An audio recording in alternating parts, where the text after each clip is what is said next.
আজকে আমি সুজির হালুয়া বানাবো, এর জন্য আমি সুজির প্যাকেট নিয়ে আসছি। এখন আমি এর মধ্যে দিয়ে দেব ঘি, একেবারে খাটে গাওয়া ঘি আমি দিয়ে দিলাম এখানে ঘি। আমি এখানে কাজু বাদাম, পেস্তা বাদাম আর কাঠবাদাম তিনোটা দিয়ে দিলাম।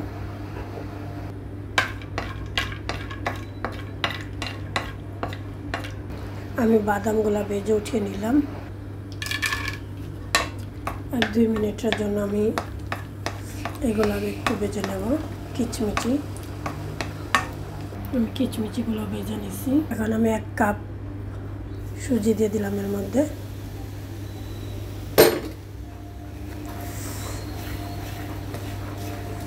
আমি 4-5 মিনিট সুজিগুলো ভেজে নেব ঘিয়ের মধ্যে।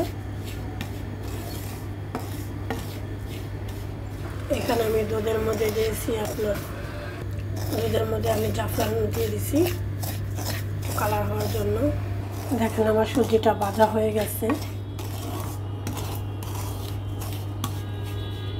এখন আমি সুজিটার মধ্যে যে জাফরান দেওয়া দুধটা দিয়েছিলাম, তো আমি দুধটা অল্প অল্প করে এর মধ্যে দিয়ে দেবো।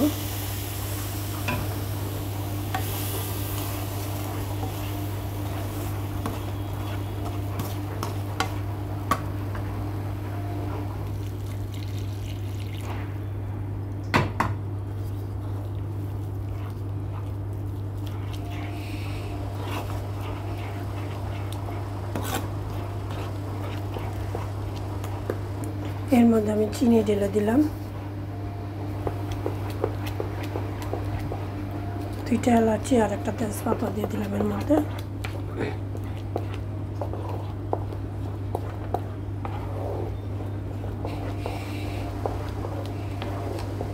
এর মধ্যে দিয়ে দেব কিশমিশি।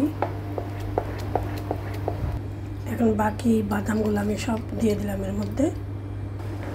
বাকি বাদামগুলো দিয়ে দিচ্ছি এর মধ্যে। এখানে আমি আর একটু ঘি দিয়ে দেবো এর মধ্যে। আমি এর মধ্যে সামান্য পরিমাণ আরও ঘি দিয়ে দেব।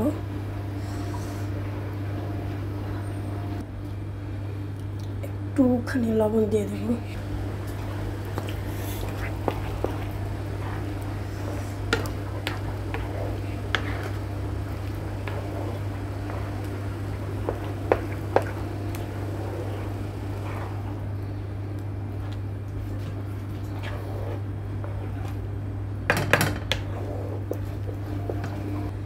দেখেন আমার হালুয়াটা একেবারে পারফেক্ট হয়ে গেছে।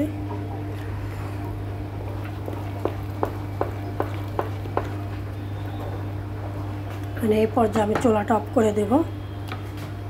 মানে আমি এটা রুটি দিয়ে সার্ভ করব। চুলা অফ করে দিছি। দেখেন ঠান্ডা হলে আরও একটু ঘন হবে, আরও শক্ত হয়ে যাবে।